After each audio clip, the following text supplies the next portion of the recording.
বন্ধুরা খেতে বসে গেছি। আজকে গরম গরম, আজকে তো পুরো পাল্টে গেছে। আজকে সবাইকে দেখছি ফেনা ভাত গরম গরম, আর ঘি সহযোগে গোবিন্দভোগ চালের ভাত, সঙ্গে এই যে ছোটো ছোটো করে আলু কেটে দিয়েছি, আলু সিদ্ধ, আর এই যে মূল আকর্ষণ ডিম সিদ্ধ। সবসময় তো নিরামিষের দিন খাই ফেনা ভাত, ওই জন্য আর ডিম সিদ্ধটা খাওয়া হয় না। কিন্তু আজকে আমার কদিন ধরে খুব ইচ্ছা করছে ডিম সিদ্ধ, আলু সিদ্ধ, ফেনা ভাত খাবো গোবিন্দভোগের চাল দিয়ে আর ঘি দিয়ে। তাই যে সেই জন্য নিজের জন্যই বানিয়ে নিয়েছি, কেন এরা কেউ খাবে না। তোমরা তো জানোই আমাদের ঘরে কেউ রাত্রে বা সকালে কেউ ভাত খেতে চায় না, তাই গরম গরম ধোয়া ওঠা আমার জন্য করে নিয়েছি। আর বাবা ছেলে খাবে এই যে রোজকার মতো রুটি ধোয়া ওঠা, এটাও গরম, আর এই যে বিট গাজরের তরকারি। আচ্ছা, আর আমাকে ডিম সিদ্ধ খেতে দেখেছে, তাই বাবা ছেলে ডিম সিদ্ধ।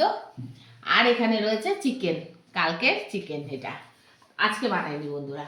এটা কালকের চিকেন, আলু ঝোল বেশি, আলু ঝোলটাই বেশি আছে, চিকেনটা বেশি নেই, ছেলেই খাবে। আর এটাই রয়েছে আজকে। আর মিষ্টি আছে, বের করা হয়নি, যদি খাই তাহলে বের করব।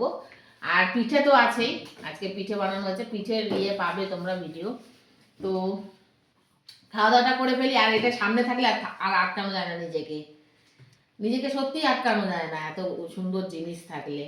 মাঝে মাঝে সিম্পল জিনিসগুলো এত ভালো লাগে না।